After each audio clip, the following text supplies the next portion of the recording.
Hello and welcome to the Energetics of Business podcast, where we bridge the gap between the woo-woo and the tech. My name is Michelle Douglas and I'm an energetic alignment expert helping entrepreneurs to tap into their inner power and create a business that flows with ease and authenticity. In each episode, we'll dive into the strategies that blend soulful alignment with practical business know-how. Now, let's dive in and align your business from the inside out. Okay, let's dive right in. If you're a spiritual practitioner, maybe a healer or a coach, you probably know this feeling. You love what you do, but sometimes your client list feels a bit chaotic. Oh, definitely. We're talking late payments, boundaries getting pushed, maybe just constant drama. Yeah, exactly. What our source for today, Michelle, calls that tricky, sometimes unreliable Mercury Retrograde energy client that can be really draining. It absolutely can. And here's the twist, the core idea we're exploring today from Michelle. She's an energy and empowerment specialist at energeticsoffbusinesshub.com.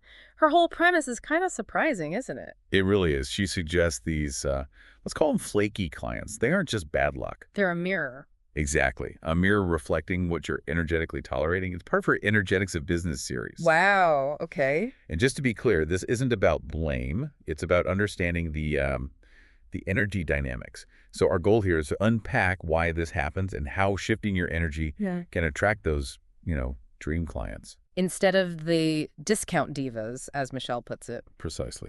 Okay, so Michelle mentions this concept of an energetic billboard. Can you explain that a bit? Because it sounds like more than just, say, your website. Yeah, much more. What's really key here is that your energy, your vibe, is constantly sending out signals. Okay.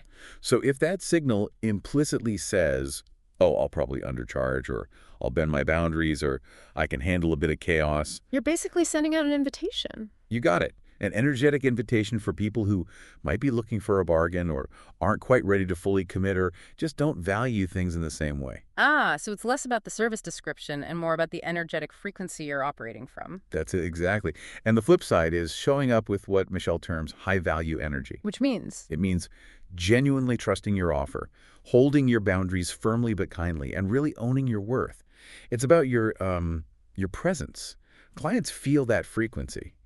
It's not just the price tag. They pick up on whether you respect your own work and time. Right. Or if there's an underlying vibe of needing validation or being overly accommodating out of scarcity. That makes a lot of sense. So the real shift starts inside.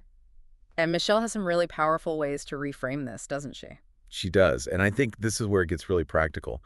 For instance, it's not just raising your rates. Yes. It's aligning them with the actual undeniable value you provide. See the difference? Yeah. Feels different, less arbitrary. And it's not about being strict with your time. It's honoring your time like a queen. I like that. And not cutting people off. But lovingly redirecting misaligned energy. It's this shift in mindset, this internal change that really alters the energetic signal you send out. It broadcasts self-respect. And boundaries are key to that self-respect. I love Michelle's analogy here, the velvet ropes. Oh, yeah, the VIP lounge analogy. It's perfect, isn't it? Yeah. Boundaries aren't walls to keep people out. They're like those velvet ropes. Signaling value. Exactly. They create a sacred container and signal that what's inside is valuable. They naturally attract people who respect that value. If your business feels more like what Michelle calls a spiritual op shop, kind of jumbled, anyone can wander in, then clear boundaries are needed. Okay, so mindset shifts, boundaries.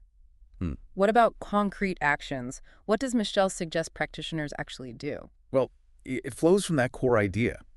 Your ideal clients are noticing how you treat yourself. Ah, okay. So the actions could be things like, actually rewriting your refund policy so it's clear and firm, or truly blocking out non-client time in your calendar and sticking to it. Honoring that time. Yes. And maybe making the decision to stop being perpetually available to people who consistently disrespect your time or treat your work casually. And the reason this works, according to Michelle, Because you're modeling the high-value energy.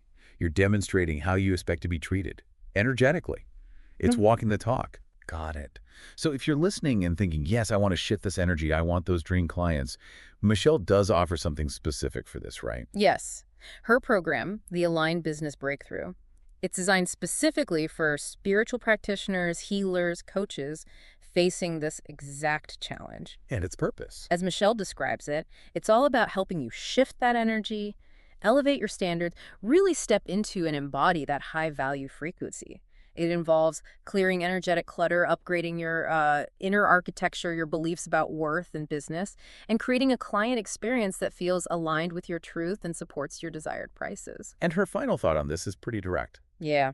Flaky clients aren't just annoying, they're optional. Wow, okay. So wrapping this up, what's the big takeaway here from Michelle's work? It seems like attracting those amazing aligned clients isn't really about mastering some complicated marketing funnel first. Not primarily, no. It's fundamentally an inside job. It comes down to the energy you carry, your sense of self-worth, and the clarity and consistency of your energetic boundaries. Your internal state, basically, shapes the external reality of your client base. Your inner world creates your outer client world in a way. You could say that. Yeah. Which leads us to a final thought, something for you to maybe reflect on, based entirely on Michelle's premise. Here. If your clients truly are a mirror reflecting what you tolerate and how you treat yourself, Yeah. what is your current client roster telling you right now about your own energetic boundaries and your own self-worth? That's a powerful question to sit with, something to explore.